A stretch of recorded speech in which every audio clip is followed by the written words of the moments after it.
Zina la Atate ndi la Mwana ndi la Mzimu Woyera. Amen.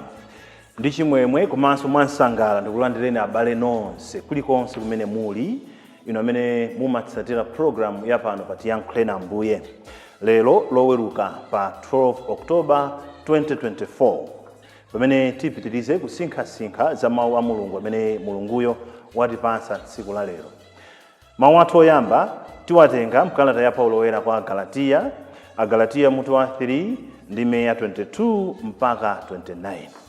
Amene akutiwerengera mawu oyamba ndi Mr. Hollister Phiri kuchokera ku St. Paul's Mdala Parish mu Archdiocese ya Blantyre.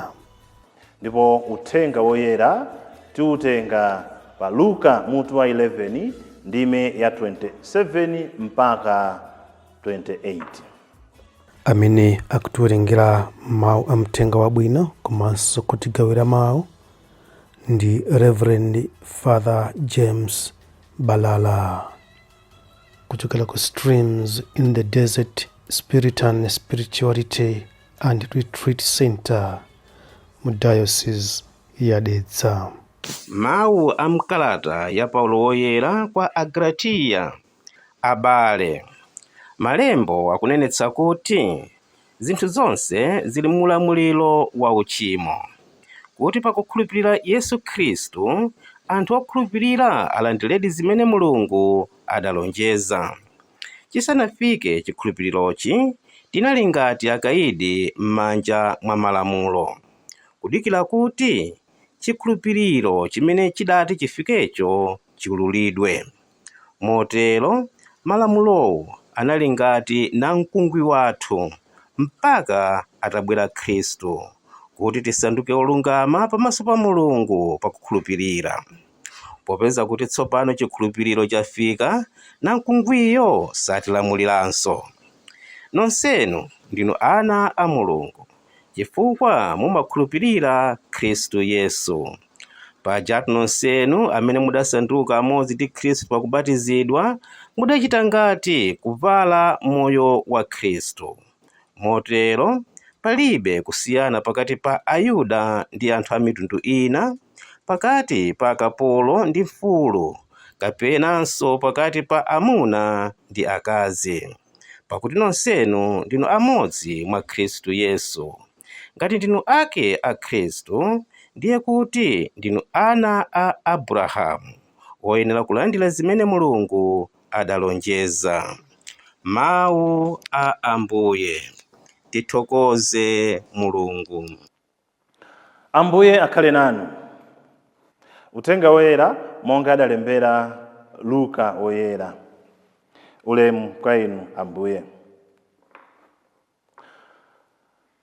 Pa nthawi yomweyo Yesu ankalankhula zimenezi, mayi wina pakati pa anthu ambiri aja adakweza mawu namuwuza kuti, ngodala mayi amene adakubalani nkukuyamwitsani.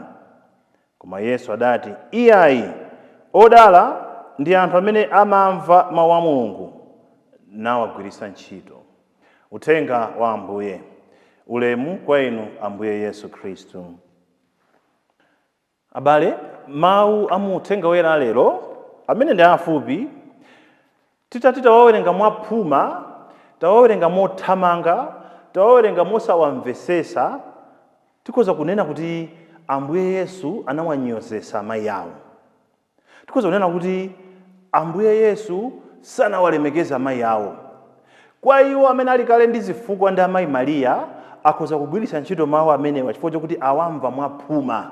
Iwo amene amawatenga amayi Mariya ngati mzimayi wachabechabe, ngati munthu wamba, ngati munthu amene alibe status, akhoza kunena kuti mwaona ngakhale Ambuye Yesu mwana wawo anena kuti iyayi, odala ndi anthu amene amamva mawu a Mulungu nawagwiritsa ntchito.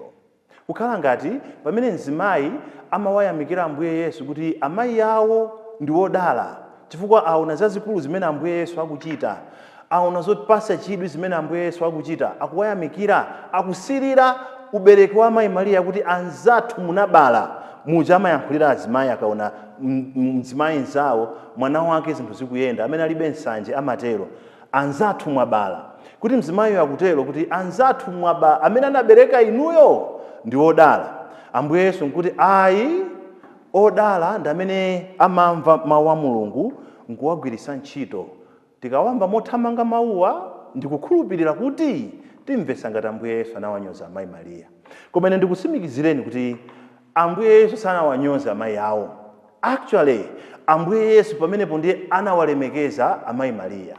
Chifukwa tikawerenga Baibulo ine sindikukhulupirira kuti inuyo mwa anthu onse amene ali m'Baibulo khaya ndi achina Abrahamu, achina Mose, achina Isaac, achina Yosefe, achina ndani mafumu, achina Davide, sindikukhulupirira kuti alipo munthu amene anamva mawu a Mulungu ndi kuchita zonse zimene Mulungu anamuwuza kuposa amayi Mariya.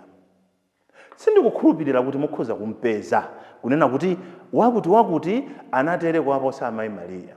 Chifukwa amayi Mariyawo kuchokera nthawi imene mngelo anawafikira nawawuza kuti chamukomera Mulungu wakusankhani kuti mukhale amayi ampulumutsi, mubereka mwana dzina lake Yesu chifukwa azapulumutsa anthu ku machimo awo, azizawakhululukira anthu ku machimo awo.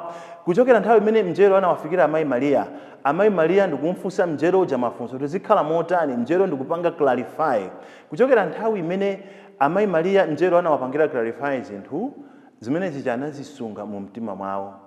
Ngati munthu, ngati mtsikana anali ndi mapulani awo, koma analola kuti kufuna kwa Mulungu kuchitidwe m'moyo mwawo. Muja anayankhira kuti ndine mtumiki wa Ambuye, zindichitikire monga momwe mwaneneramu.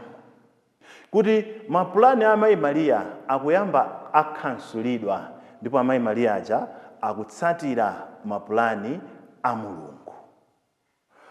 Mukayang'ana mu buku la Yona, mukawerenga kuyambira chapter 1, timamva kuti Yona Mulungu anamutuma kuti apite ku Ninive. Ndipo Yona anali ndi zifukwa zake zokanira kupita ku Ninive. Ndipo anamuwuza Mulungu kuti kumene kukosa apitako. Ndipo ngati pali munthu mmodzi amene anamuonesa Mulungu kuti ndi wokula mtima anali Yona. Chifukwa Mulungu atamuwuza zoti utere anakana. Ndipo pofuna kumuonesa Mulunguyo kuti ali serious ndi zimene akukamba, sakupanga nthabwala, sakujoka ndipo sakuopa, anakwera sitima ya pamazi kumalowera direction yosiyana. Mulungu akuti alowere uku, iye nkukwera sitima kumalowera mbali nayo.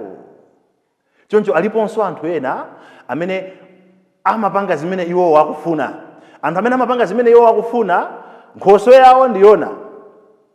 Kaya ndi abambo, kaya ndi amayi, kaya ndi ndani, kaya ndi ansembe, kaya ndi atumiki a Mulungu m'njira zosiyana-siyana, amene amapanga zinthu zimene iwo wakufuna osati zimene akufuna Mulungu, nkhoso yawo imayenera kukhala Yona, amene anapanga zosiyana ndi Mulungu.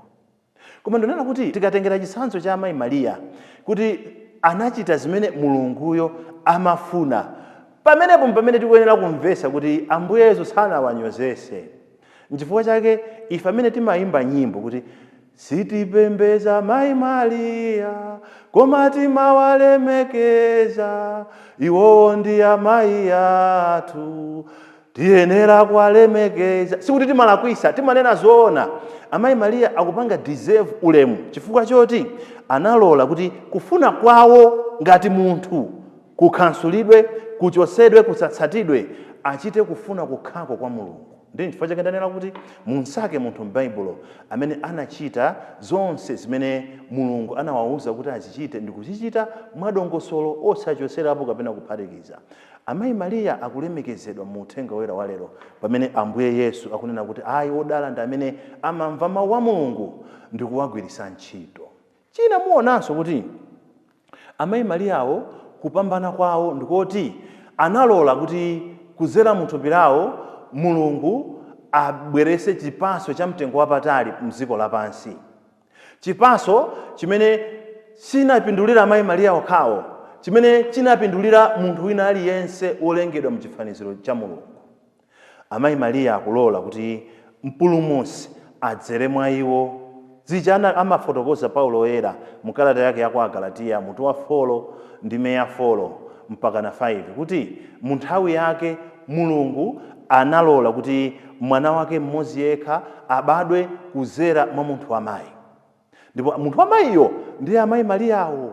Choncho amayi Mariya anabweresanso chipatso cha mtengo wapatali pa dziko lino lapansi, chipatso chimene chimawapangisa kuti iwowo mibado ndi mibado azitamandidwabe, mibado ndi mibado azilemekezedwabe, chipatso chimene ine ndimapindula nacho chifukwa ndimapindula ndi Ambuye Yesu Khristu amene ni mpulumutsi wanga. Inunso amene mukutsatira programu iyi mumapindula ngati mumakhulupiriradi kuti Yesu Khristu ndi Mulungu ndithu, ndiye Mulungu mwana, ndipo anabwera pa dziko lino lapansi kudzera mwa amayi Mariya. Ifenso timapindula nawo chifukwa ndi Ambuye Yesu amene amatipasa chipulumutso, ndi Ambuye Yesu amene amatithandiza, ndi Ambuye Yesu amene amatidyesa, amene amatisunga, amene amatiteteza.